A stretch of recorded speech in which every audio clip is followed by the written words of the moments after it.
1 2 3 4 5 6 7 8 9 10 50 100 150 200 250 500 आप गिनते गिनते थक जाएंगे, लेकिन इस काफिले में शामिल कारों की गिनती नहीं पूरी होगी। उज्जैन से भोपाल तक सैकड़ों कारों का लंबा काफिला। फॉर्च्यूनर, स्कॉर्पियो, एसयूवी और लाल बत्ती की अधूरी छाएं। एक तरफ हॉर्न, सायरन, माला, फूल, वहीं दूसरी तरफ सड़कों पर जाम और सैकड़ों कारों के पीछे पीछे धूल उड़ाती हुई राजनीति। एक तरफ प्रधानमंत्री टीवी पर कह रहे हैं मेट्रो में जाइए, हमें पेट्रोल डीजल का उपयोग कम करना होगा। शहरों में जहां मेट्रो है वहां हम तय करें कि हम मेट्रो का ही उपयोग करेंगे। दूसरी तरफ नेताजी 500 से भी अधिक गाड़ियों के साथ निकल रहे हैं। जैसे नेताजी ये संदेश दे रहे हैं कि मेट्रो जनता के लिए है और कारों के काफिलों से भरा एक्सप्रेसवे नेताजी के लिए। तो क्या नेताजी पर प्रधानमंत्री की अपील लागू नहीं होती? क्या जनता के लिए संयम और नेताओं के लिए काफिला? इस काफिले का असर सिर्फ राजनीति तक सीमित नहीं रहा। हाईवे पर लंबा जाम लगा, भोपाल की सड़कों पर ट्रैफिक रेंगता रहा, हर तरफ गाड़ियों की कतार, ट्रैफिक में फंसी जनता परेशान। लेकिन नेताजी का रोड शो जारी रहा। अब नेताजी को कौन बताए कि जनता वही मानती है जो ऊपर वाले करते हैं। अगर नेता खुद सादगी दिखाएं तो जनता 2 कदम आगे चलेगी, लेकिन अगर नेता खुद 500 गाड़ियों के काफिले में निकलेंगे तो जनता यही सोचेगी त्याग सिर्फ आम जनता के लिए बना है। शायद यही इस लोकतंत्र का सबसे बड़ा ट्रेजिक कॉमेडी शो है, जहां जनता पैदल चल रही है और राजनीति काफिलों में घूम रही है। और अगर आप सोच रहे होंगे कि सौभाग्य सिंह ठाकुर ने सैकड़ों कारों का काफिला क्यों निकाला, ये देखिए तस्वीरें लगातार स्क्रीन पर चलती रहेगी। सैकड़ों कार इनके पीछे पीछे थी। तो इसका जवाब है नेताजी को मध्य प्रदेश में पाठ्य पुस्तक निगम का अध्यक्ष बना दिया गया था। अब देश की जनता को कौन समझाए? अपने यहाँ लोकतंत्र में पद भले ही छोटा हो सकता है, लेकिन काफिला कभी छोटा नहीं होता। यह आदमी मंत्री बाद में बनता है, पहले गाड़ियों की संख्या से नेता बनता है। सौभाग्य सिंह जी का नाम तो बहुत ही बड़ा शुभ नाम है, सौभाग्य। लेकिन इस सौभाग्य में जनता का दुर्भाग्य क्यों जोड़ा जा रहा है? जब पूछा गया कि प्रधानमंत्री की अपील के बावजूद सैकड़ों कारों का काफिला लेकर वो क्यों निकले, सुनिए काफिला में शामिल एक छुटभैया नेता क्या बोल रहे हैं। कितनी गाड़ी आना है? गाड़ी हमारे साथ होंगी 4-5। हम अपील कर रहे हैं कि खपत कम करिए। यहाँ तो काफिले के 30 गाड़ी कर दी साहब। पीएम की अपील के बाद 300 गाड़ी की 30 गाड़ी कर दी। 300 गाड़ी की 30 गाड़ी 30 गाड़ी की भी क्या आवश्यकता थी? पदभार तो एक को ग्रहण करना। अब वो तो आप ही सभी से पूछेंगे, एक के ऊपर थोड़ी लागू होगा, ये तो सब धीरे धीरे होगा। कल ही तो अपील करी है, जिनको एडवांस देते जो भी मानना तो चाहिए, आप तो बीजेपी के ही हैं। तो मान, इसलिए तो कह रहा है 300 की 30 कर दी। यार मान नहीं रहे अपील नेताजी। 300 की 30 कर दी, कितना बताइए ना आप। डीजल पेट्रोल कम, वो तो बोला है कम खर्चा करो बस। अब काफिला कम नहीं होना चाहिए आपको? अब काफिला तो भाई नेता लोग जब बनते हैं तो काफिला तो आता ही है।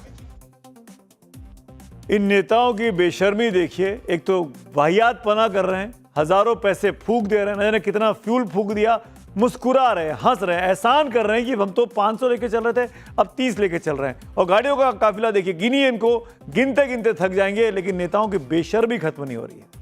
प्रधानमंत्री कह रहे हैं कि कार पूलिंग कीजिए, लेकिन पीएम की ही पार्टी बीजेपी के नेताओं ने उनकी अपील को शायद कार पूजन समझ लिया है। तो क्या इसे ही आप लोकतंत्र कहेंगे? बिल्कुल नहीं, ये लोकतंत्र नहीं, बारात संस्कृति है। फर्क सिर्फ इतना है, बारात में बैंड बजता है, यहां सायरन बज रहा है।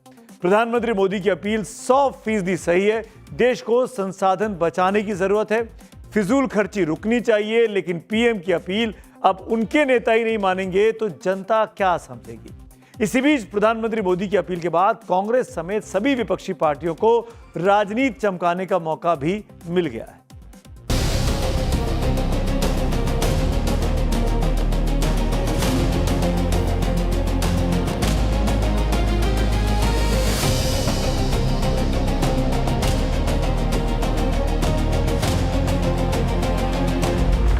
जब मुंह खोलते हैं देश से कुछ मांगते हैं। चुनाव से पहले वोट और चुनाव के बाद त्याग। सारा त्याग देश करेगा।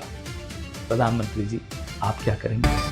ये पैनिक तो है ही, लॉकडाउन की चर्चा तो चल रही है, लेकिन दूसरी बात ये सरासर दिखाता है कि ये सरकार, केंद्र की एनडीए की सरकार फेलियर है। मोदी जी, आप तो देखिए ऐसे अच्छे दिन ले आए हैं जिसने देश को बर्बाद कर दिया है, और आपका क्या, आप तो झोला उठाकर चल देंगे, लेकिन देश को बर्बाद करने में आपने कोई कसर नहीं छोड़ी है। लेकिन ये चिंता फरवरी के आखिरी हफ्ते में हो जानी चाहिए थी, सबको पता था। लेकिन 5 राज्यों के चुनाव थे, त्याग का पर्व तो मतदान के पर्व के बाद आएगा, तो त्याग के पर्व के बारे में बीते 48 घंटे में बोला जा रहा है। मोदी जी तो कहते हैं ना, मोदी जी हैं तो सब, कोई चीज नामुमकिन है ही नहीं। तो फिर ये सब चीजें क्यों हो रही हैं? कहाँ है वो 41 देश जहां से तेल ला करके देश ने करार करने की बात कही जा रही थी? बीजेपी और बीजेपी के नेताओं पर लगातार विपक्ष सवाल खड़े कर रहा है। कांग्रेस के नेता सुरेंद्र राजपूत ने प्रधानमंत्री मोदी के रोड शो का एक वीडियो साझा करते हुए लिखा कि प्रधानमंत्री मोदी ने रोड शो में पेट्रोल खर्च करने के बाद लोगों से पेट्रोल बचाने की अपील की है।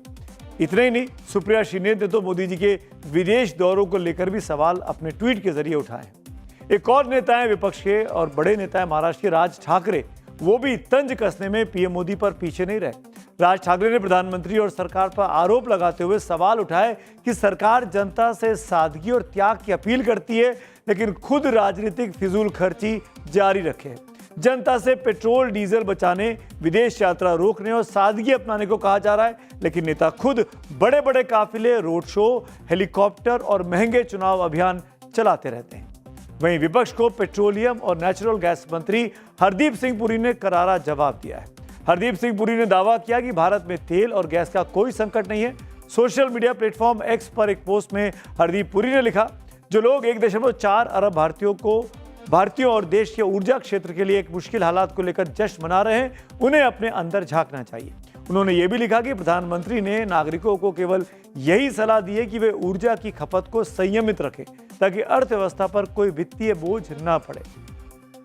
प्रधानमंत्री मोदी ने देश की जनता से एक खास अपील की कि वो कम से कम मात्रा में डीजल और पेट्रोल की खपत करें, लेकिन सवाल ये कि उनके इस अपील का कितना असर हो रहा है। इस बात की तस्दीक करने के लिए टाइम्स नाउ नवभारत की टीम उनके संसदीय क्षेत्र वाराणसी के एक पेट्रोल पंप पर पहुंची।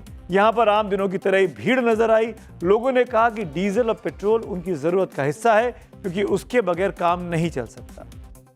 कुछ असर हो रहा है प्रधानमंत्री की अपील का? प्रधानमंत्री की अपील का कोई असर नहीं हो रहा है। जिसको जो आवश्यकता है वो लेगा। प्रधानमंत्री जी जब अपील करना होता तो नहीं करते हैं, जब चुनाव आता है, चुनाव बीतने के बाद ही अपील करते हैं। ये कोई मतलब नहीं होता है। असर तो पड़ेगा ही ना सर लाइफ में, और युद्ध हो रहा है तो इसमें मोदी की कोई गलती नहीं है। नहीं, उन्होंने ये अपील की कि जो आम लोग हैं भारत के, वो डीजल पेट्रोल थोड़ा सा कम खर्च करें। अब जरूरत पड़ेगी तो आदमी तो जाएगा ही, आएगा ही अपने काम धंधे पे। अब ऐसा तो नहीं है एकदम घर ही बैठ जाएगा। कुछ कल से असर पड़ा है, क्या लग रहा है? सर ऐसा है, लोग तो अपनी आवश्यकताओं अनुसार ही लेते हैं। हाँ, तो जितना उनको चलना है, कोई एक्सेस लेने वाला नहीं, लेकिन जो जितना चलते हैं उतना ही ले रहा है। कुछ असर नहीं हो रहा है कि ऐसा नहीं है कि प्रधानमंत्री ने कह दिया तो भाई थोड़ा सा कम हो जाए, लोग 4 लीटर जहाँ लेते तो वहाँ 2 लीटर। वैसा कोई असर नहीं है सर। पेट्रोल के बाद अब बात सोने की भी कर लेते हैं। सोना ना खरीदने की अपील का सराफा बाजार में क्या असर दिख रहा है, क्योंकि बहुत से सराफा व्यापारी परेशान है कि इस मौसम में जब शादियां आ रही हैं और लोग बाग सोना नहीं खरीदेंगे तो जो सोना व्यापारियों ने खरीद के रखा है उन पर उल्टा असर पड़ेगा। उनके लोग जो काम करते हैं उनकी नौकरियों पर इसका असर पड़ेगा। मुंबई के मशहूर जो जवेरी बाजार से हमारे सहयोगी अतुल सिंह ने सराफा का हाल जाना है, आप भी सुनिए। रिस्पॉन्स कम है इस समय। जो कस्टमर आप कस्टमर देख रहे हैं, कस्टमर से बात कीजिए, वो बोलेंगे कि वैसे उनको जितने जरूरत है उतना वो लेके जा रहे हैं। एक्स्ट्रा उन्होंने बुलियन मांगी थी, मैंने मना कर दिया और उनको सहमति बताई कि नहीं एक्स्ट्रा नहीं लेना है सोना। कहीं ना कहीं जाके देश का हित होगा, देश का फायदा होगा। ठीक है, इन्वेस्ट के तौर पे नहीं ले सकते, लेकिन शादी वादी के लिए तो लेना बहुत इम्पोर्टेंट होता है। और जिस तरीके के प्राइसेस बढ़ रहे हैं, आपको लगता है कि जितने कम में अगर हम परचेज कर ले तो उतना ही सेविंग होगी?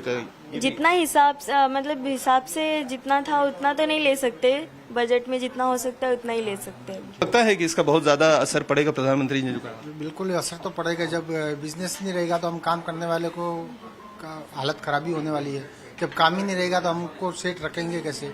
इंडस्ट्री पे बहुत असर पड़ेगा। इधर 25 लाख दुकानें हैं, करीबन 3 करोड़ कारीगर जो काम करते हैं वो बंगाल और कलकत्ता से आए हुए, वो शायद कल पलायन हो जाए। जिस तरह सूरत में रियल डायमंड घिसना बंद हो गया था, सीवीडी चालू हो गया तो वहाँ के कारीगर लोग चले गए थे।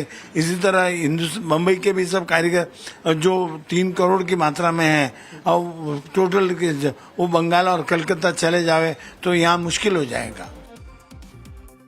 प्रधानमंत्री ने 2 दिन में 2 बार अपील की, अब उसका असर व्यापक तौर पर जमीन पर दिखने लगा, इसीलिए इतनी ज्यादा प्रतिक्रियाएं, रिएक्शन सामने आ रहे हैं।